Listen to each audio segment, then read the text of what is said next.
إن الحمد لله نحمده ونستعينه ونستغفره ونعوذ بالله من شرور أنفسنا ومن سيئات أعمالنا من يهده الله فلا مضل له ومن يضلل فلا هادي له وأشهد أن لا إله إلا الله وحده لا شريك له وأشهد أن محمدًا عبده ورسوله أما بعد فأعوذ بالله السميع العليم من الشيطان الرجيم من همزه ونفخه ونفثه بسم الله الرحمن الرحيم إن الذين آمنوا وعملوا الصالحات كانت لهم جنات الفردوس نزلا خالدين فيها لا يبغون عنها حولا قل لو كان البحر مدادا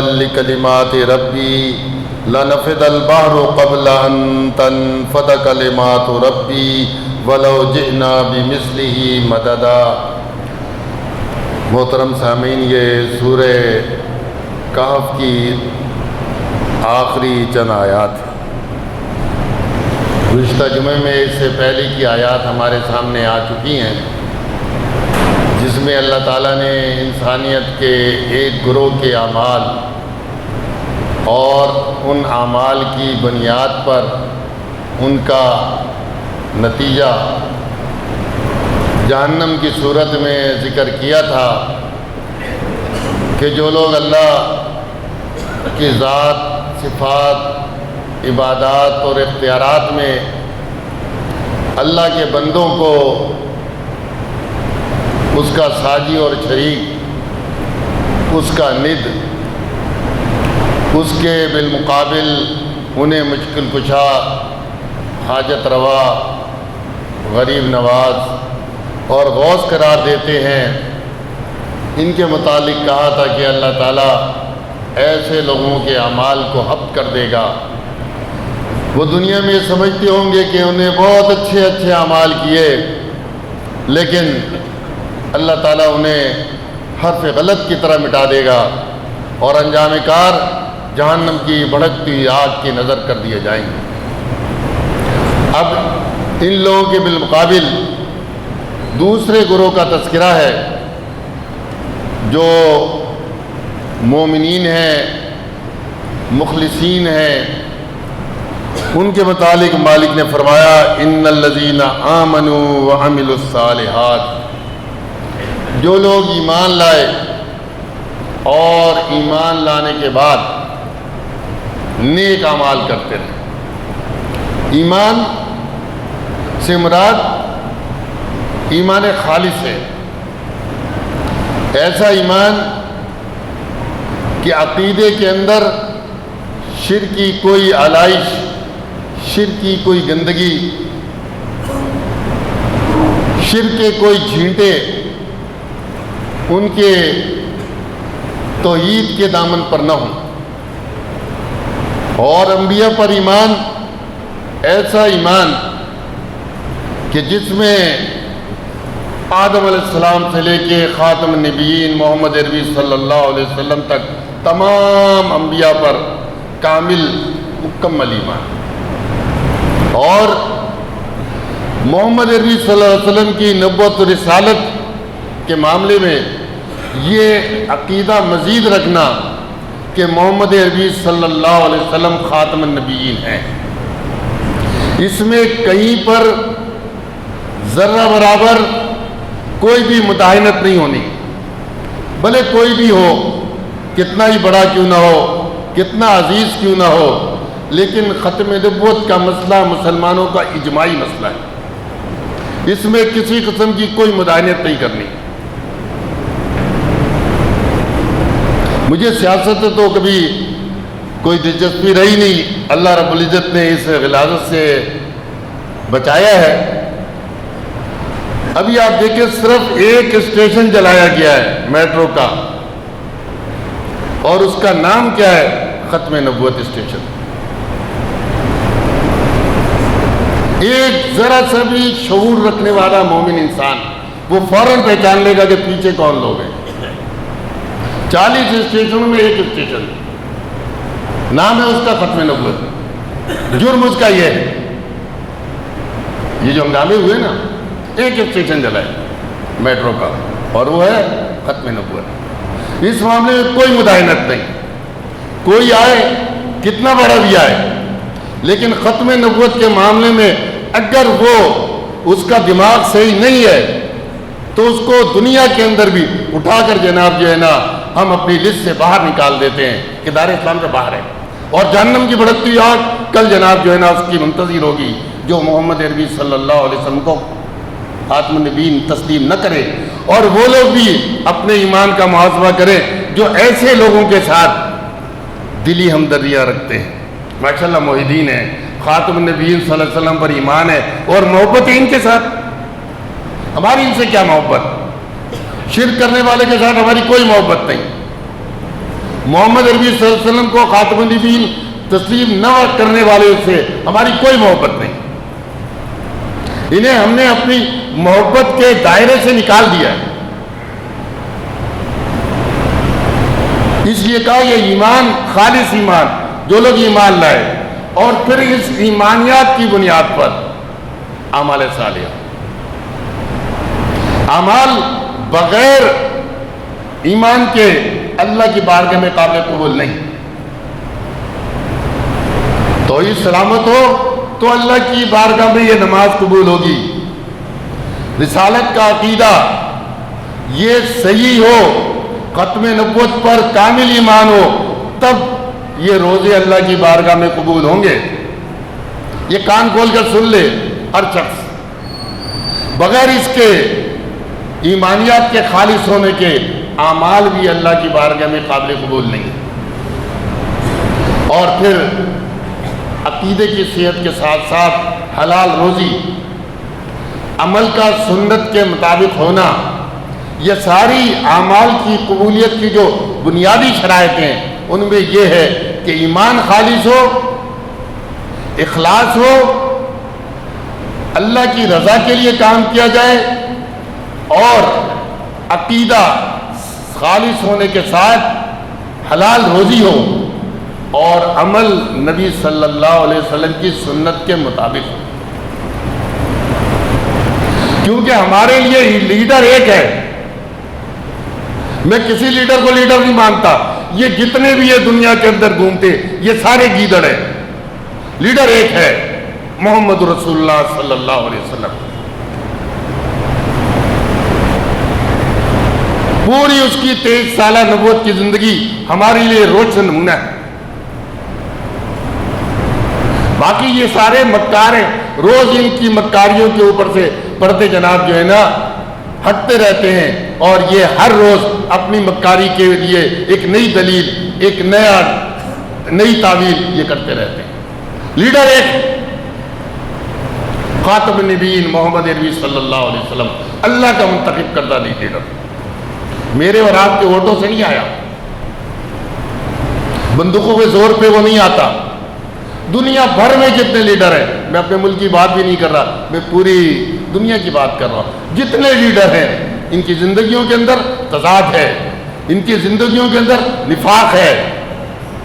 محمد عربی صلی اللہ علیہ وسلم کی زندگی کامل نمونہ ہے. یہ تو وہ ہے کہ اگر میدان جنگ میں جائیں تو پیچھے ہوتے ہیں کہ عوام کو مرواؤ، سپاہیوں کو مرواؤ، چھوٹے چھوٹے کمانڈروں کو مرواؤ، ہم تو بیٹھے ہوئے ہیں. اور جب اگر فتح مل جائے تو یہ سب سے آگے ہوتے ہیں. واپسی کے وقت جشن منانے میں یہ لیڈ کر رہے ہوتے ہیں اس جشن کے جلوس کو. محمد عربی صلی اللہ علیہ وسلم وہ لیڈر ہے جو میدان جنگ میں سب سے آگے ہے. لوگ پیچھے ہٹ گئے ہیں. حوازن قبیلے کے اندر جب لڑائی ہوئی ہے، ساتھ آج کے کوئی نہیں ہے. آپ کہتے ہیں انا نبی لا کذب انا ابن عبد المطلب، میں نبی ہوں، یہ کوئی جھوٹی بات نہیں، میں عبد المطلب کا بیٹا ہوں. فوج پیچھے ہٹ گئی ہے، یہ لیڈر جناب جو ہے نا آگے. ہمارے کیا لیڈر کا ہوتا ہے؟ لیڈر مت ہی کر رہا ہوں. اور بیوقوف آگے آگے بیوقوفی کر رہے ہوتے ہیں اور اس کے بعد مار کھاتے ہیں. ہر علاقے میں، ہر ملک میں، ہر شہر میں یہی ہو رہا ہے، پوری دنیا کے اندر. تو ایسے کو لیڈر بناؤ جو ایسا لیڈر ہو جو پیچھے ہٹنے والا ہو. عہد میں زخمی ہو رہا ہے، خندق میں پیٹ کے اوپر انہیں پتھر باندھے ہوئے، پیچھے ہٹنے والا نہیں ہے. یہ لوگوں کے بنانے سے لیڈر نہیں بنا ہے، یہ محمد عربی صلی اللہ علیہ وسلم کو اللہ نے منتخب کیا ہے. اس لیے کہا جو لوگ ایمان لائے اور نیک اعمال کیے محمد صلی اللہ علیہ وسلم کی سنت کے مطابق. مالک فرماتا ہے کانت لہم جنات الفردوس نزلا، ان کے لیے جنتیں ہیں مہمانی کی.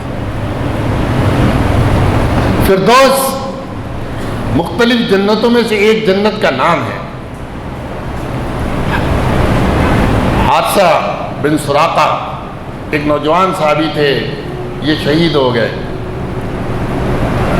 ان کی والدہ لازمی نوجوان بچہ ہے، 16-17 سال کا جوان ہے اور شہید ہو گیا. بڑی پریشان تھی. اللہ کے رسول صلی اللہ علیہ وسلم کی خدمت میں آ گئی. اللہ کے رسول مجھے بتائیے میرا بیٹا کہاں ہے؟ اگر جنت میں ہے تو میں صبر کروں گی، میں صبر کروں گی، اور اگر معاملہ ایسا نہیں ہے تو پھر آپ دیکھیں مجھے کتنی تکلیف ہے، کتنی غمزدہ ہوں، پھر میں روؤں پیٹوں. یہ مطلب تھا ان کا. کہا کچھ نہیں، بس یہ کہ آپ دیکھ رہے میں کتنی غمزدہ ہوں. آپ نے فرمایا اب حافظ تھی، بیوقوف ہو گئی ہو، تیرے کو جنون ہو گیا ہے، پاگل پن کی باتیں کر رہی ہو. تم سمجھتی ہو جنت ایک ہے، مالک کیا جنان بہت ساری جنتیں ہیں، اور تیرا بیٹا حارثہ بن سراقہ یہ تو جنت الفردوس میں ہے. ایسے کو لیڈر بناؤ، ایسے کو رہنما بناؤ جس کے ساتھ چل کر، جس کے راستے پر چل کر جنت مل جائے. ان کو لیڈر بناؤ گے جیل بھی جاؤ گے، دھکے بھی کھاؤ گے، خواری بھی ہوگی، ذلت و رسوائی بھی ہوگی، اور ملے گا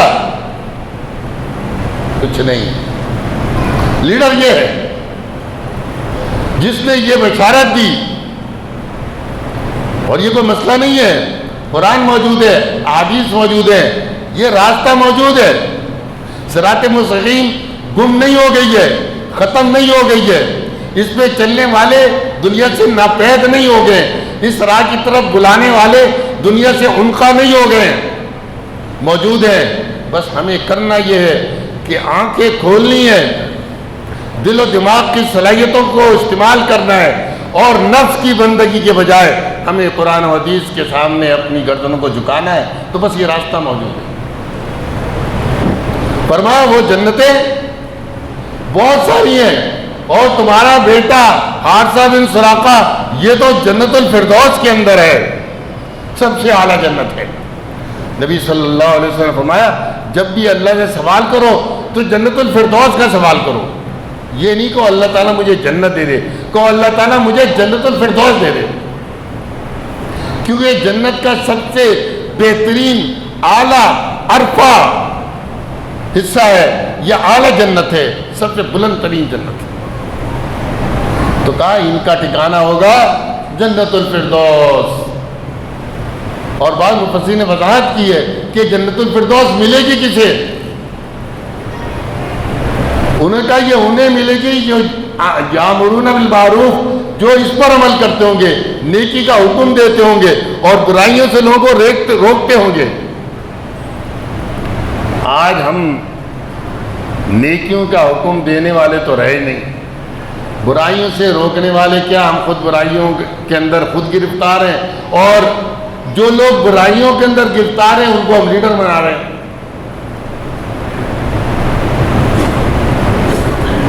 یہ وہ لوگ ہیں جو امر بالمعروف و نہی عن المنکر کرتے ہوں، یعنی تبلیغ دین کا فریضہ انجام دیتے ہوں گے.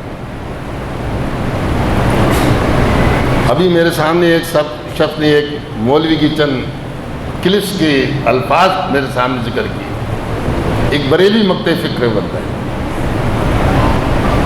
کہتا ہے دنیا کے اندر سب سے بنیادی، سب سے بڑا عقیدہ جو انسان کے اعمال کے اندر سے ساری غلاظتیں اور نجاستیں نکالتا ہے وہ عقیدہ توحید ہے.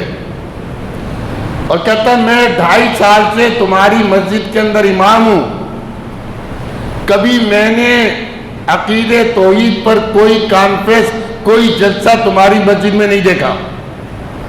یہ بریلوی ہے, کہہ رہے ہیں مسجد چھوڑو پورے محلے میں نے نہیں سنا کہ کوئی کانفرنس ہو رہی ہے توحید کے اوپر. کہتا ہے یہ جو کچھ کرتے ہیں دوسرے کرتے ہیں, جن کی دیوبندی اہل حدیث کرتے ہیں. کہہ رہے جب یہ عقیدہ بیان نہیں کرو گے تو یہ جو گندگیاں تمہارے اور ہمارے معاشرے کے اندر ہماری عوام کے اندر آ گئی ہیں یہ کیسے دور ہوں گی, یہ شرک کیسے ختم ہوگا.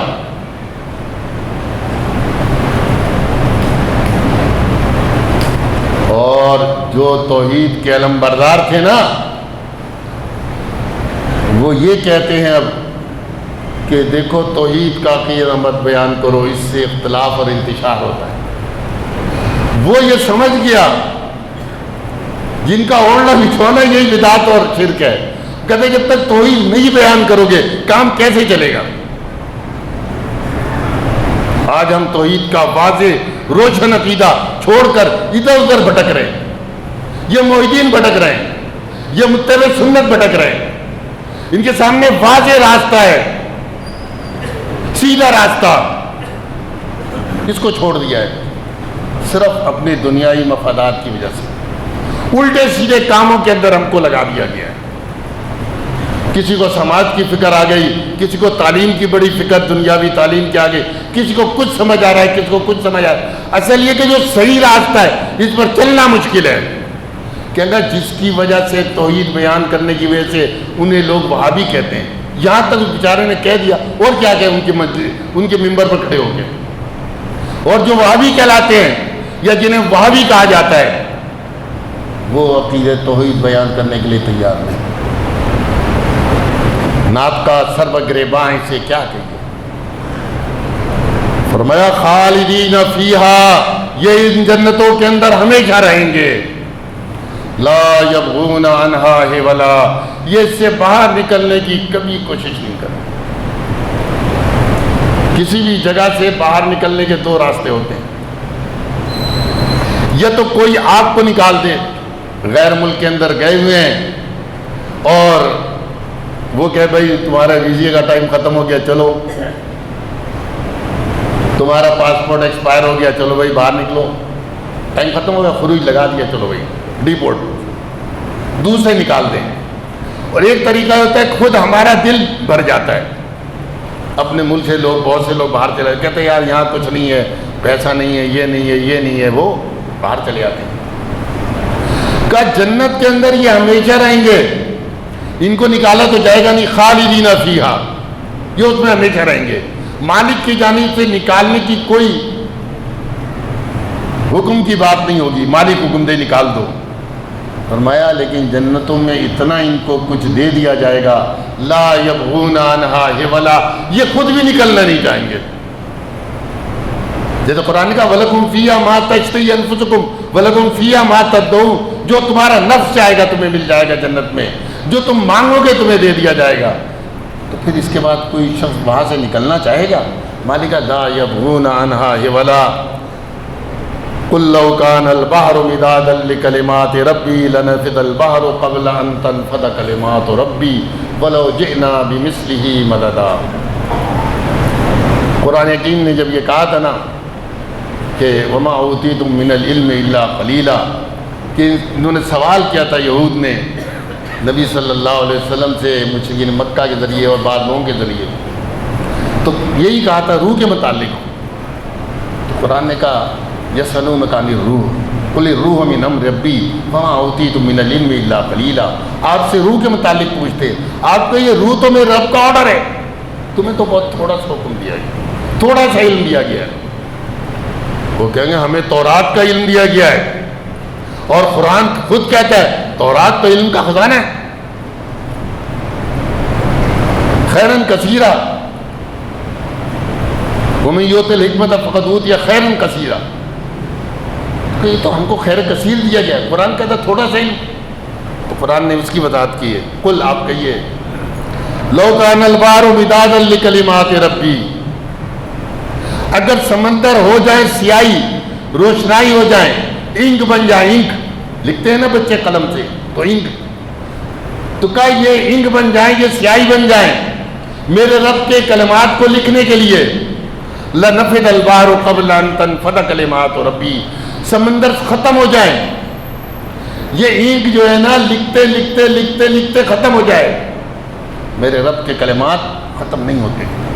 سورہ لقمان میں اس کی مزید وضاحت کی، کہا سارے درخت قلم بن جائیں، پہلے ہوتا ہے لکڑی کے قلم، اس سے لکھا جاتا، کہ سارے درخت قلم بن جائے اور یہ سمندر یہ سیاہی بن جائے اور ان کی مدد کے لیے 7 ابحر 7 سمندر اور آ جائیں، یہ سارے کے سارے ختم ہو جائیں گے، تیرے رب کے کلمات ختم ہونے والے نہیں. آپ سوچیں ایک چھوٹی سی بوتل ہوتی ہے اور انسان جب لکھتا ہے تو پوری پوری کاپیاں رجسٹر بھر دیتا ہے ایک بوتل سے، اور سمندر، آپ سے زیادہ سمندر کو کون جانتا ہوگا، سمندر کے کنارے آپ آباد، اور 7 سمندر، اور یہ بہت سے ساتھی گھومتے پھرتے ہیں سمندروں کے اندر جہازوں میں، وہ جانتے ہیں سمندر کتنی عظیم الشان مخلوق ہے. زمین کا 75% حصہ پانی پر ہے اور 25% خشکی ہے، اور مالک کہتا ہے 7 سمندر آ جائیں.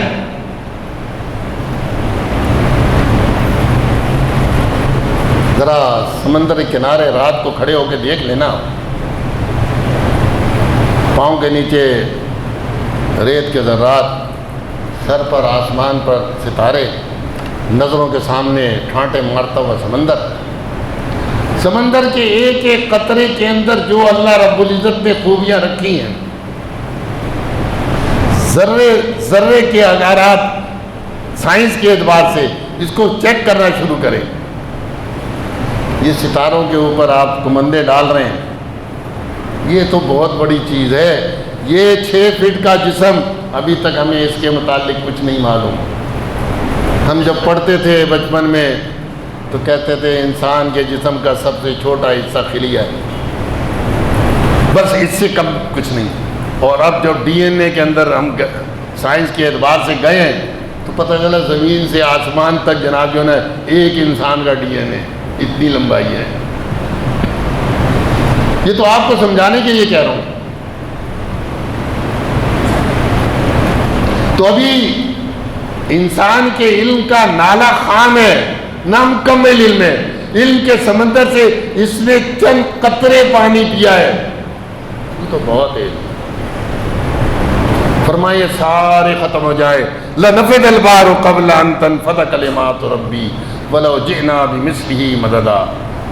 اس رب کو چھوڑ کر انسان ان قبروں کو سیدھا کرے، ان گھوڑوں گدھوں کے پیچھے دوڑے، یہ دلدل کو معبود بنا لے، یہ جھنڈے کے سامنے جھکنے لگے، علم کے سامنے جھکنے لگے، تو پھر سوچ لے کہ اس مالک سے اس نے لڑائی لی ہے جس کی تعریفوں کے لیے سمندر بھی کم ہے، درختوں کے یہ درخت کم ہیں، یہ قلم بن جائیں تو یہ کم ہے.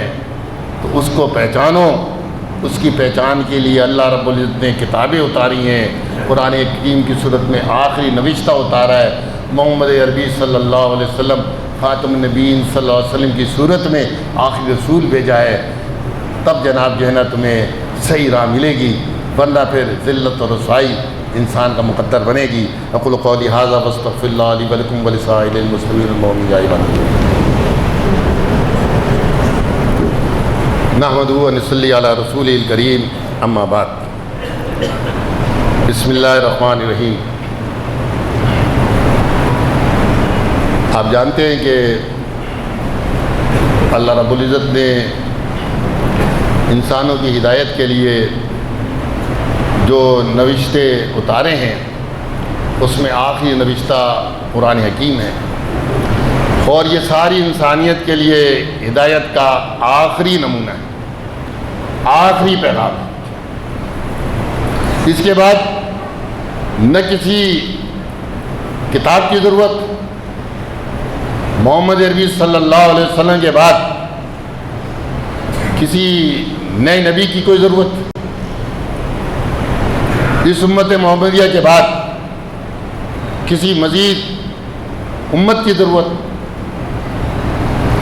اور اس دین اسلام کے بعد کسی کوئی نئے دین کی ضرورت ہے؟ یہ چاروں چیزیں مکمل ہو چکی ہیں، کتاب مکمل ہو گئی، دین مکمل ہو گیا، نبوت کا سلسلہ مکمل ہو گیا، کسی قسم کا کوئی نبی ذلی اور بروزی یہ دنیا میں آنے والا نہیں۔ جو بھی نبی صلی اللہ علیہ وسلم کے بعد نبوت رسالت کا دعویٰ کرے، آپ کو خاتم النبیین تسلیم نہ کرے، وہ اسی طرح دار اسلام سے باہر ہے جس طرح مسلمہ کذاب باہر تھا، جس طرح مسلمہ پنجاب باہر ہے، یا اس کے بعد کوئی اور دعویٰ کرے کہ مجھے جو ہے نا اللہ کی جانب سے کوئی وحی اترتی ہے، یا مجھ پر فرشتہ آتا ہے، یا میرے پاس کوئی پیغام ہے، یا میری تربیت اس طرح ہو رہی ہے جس طرح نبی کی تربیت ہوئی تھی، یا کوئی یہ کہے کہ یہ بڑے والدین جو ہے نا، بڑے ہی جناب جو ہے نا عزت کے والدین تھے جن کے پاس محمد صلی اللہ علیہ وسلم جیسا بیٹا اللہ نے دے دیا، بڑے لکی پیرنٹس تھے، اور اس کے بعد دوسرا لکی جوڑا یہ ہے جس کو ہمارا ایک سابقہ وزیر اعظم مل گیا۔ تو یہ سارے عقیدے باطل عقیدے ہیں، میری کسی سے کوئی سیاسی دشمنی نہیں ہے، یہ دین کا بنیادی عقیدہ ہے کہ محمد صلی اللہ علیہ وسلم آخری نبی ہیں۔ آپ صلی اللہ علیہ وسلم سے کسی کی کمپیٹیو اسٹڈی، کسی کا بھی اس کے ساتھ موازنہ کرنا، یہی جناب جو ہے نا دار اسلام سے نکلنے کے لیے کافی ہے۔ تو اس کو سوچو، اپنی ایمان کی خیر مناؤ۔